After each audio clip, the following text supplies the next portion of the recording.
안녕하세요. 알파견의 경제뉴스입니다. 일본의 공격적 배회주의 드러난 라인야후 사태 글로벌 현장. 환경 매거진 김일규 기자고요.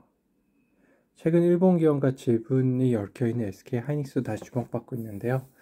SK하이닉스는 일본 낸드 플래시 업체 키오시아와 지분 약 34%를 간접 보유하고 있다. 키오시아는 미국 웨싱턴 디지털 경영을 통합하는 방안을 조율 중이다. 통합 후 상장도 추진 중이다.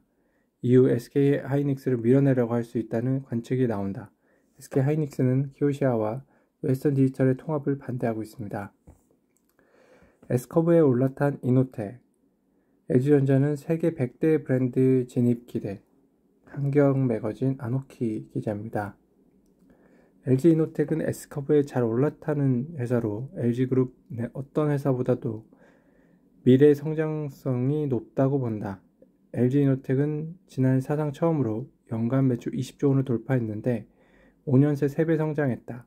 테슬라의 자율주행차가 가속도를 내면 LG이노텍도 폭발적 성장을 할 것으로 전망됩니다. 가사 사건 상고 기각률 93%. 이게 최측인가요? 최측 뒤질 수 있을까? 강영훈 매일경제 기자입니다. 조회수가 2건이에요.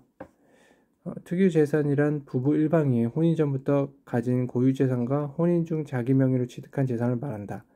원칙적으로 특유 재산은 재산 분할에서 제외해왔다.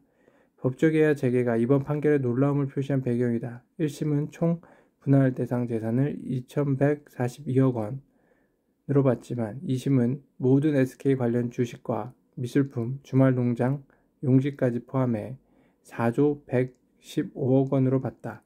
최 회장과 노 회장의 분할 비율도 60대 40에서 65대 35로 바뀌었다. 길어진 홍해 사태 해상 운임 취소사 21개월 만에 최고. 매일경제 최현재 기자입니다. 해운업계에서는 운임 상승세가 하반기까지 이어질 수 있다는 전망이 나오고 있고요.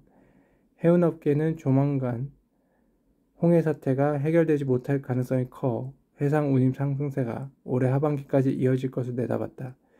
조만간 SCFI가 4천선에 육박할 수 있다는 전망을 내놓고 있다. 업계 한 관계자는 홍해 사태가 해결될 기미가 보이지 않는 상황에서 성수기를 맞게 되면 운임 상승은 불가피할 것이라고 했습니다. 세계의 1조 4천억 원 재산 분할 이혼 소송 어떻게 뒤집혔나? 한국경제 허란 기자입니다. 조회수 2건이고요. 노관장 측 전략에도 큰 변화 줬다. 인심에서는 1조 원 상당의 최 회장 SK 주식 가운데 50% 649만여 주를 재산 보늘로 요구했지만 항소심에서는 주식 대신 현금 금액은 2조 원 상향 조정하고 청구 취지를 변경하는 전략을 취했다.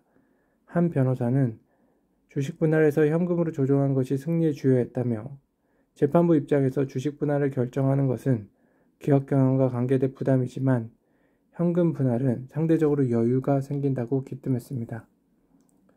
일본 엔저 막으려 86조 원 외환시장 개입했죠? 한국경제 김인엽 기자입니다.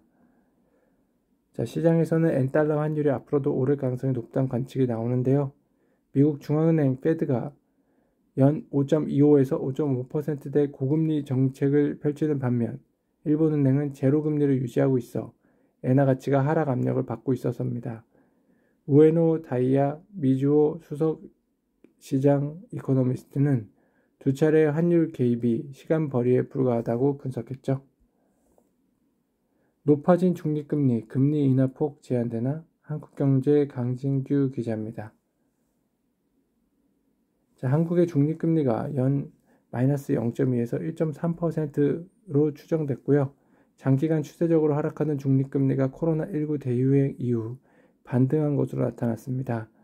중립금리는 인플레이션과 디플레이션 없이 물가가 안정된 상태에서 잠재적인 성장률을 달성할 수 있다는 이론적 금리 수준을 말합니다. 중립금리가 오르면서 향후 한국은행의 기준금리 인하폭이 제한되는 게 아니냐는 전망도 나오고요. 한국의 물가 상승 목표가 2%인 점을 고려하면 명목 중립금리는 연 1.8에서 3.3% 수준입니다. 현재 한국 기준금리는 3.5%인데요. 명목 중립금리 상단 3.3%과 큰 차이가 없습니다. 알파그린의 경제뉴스였습니다.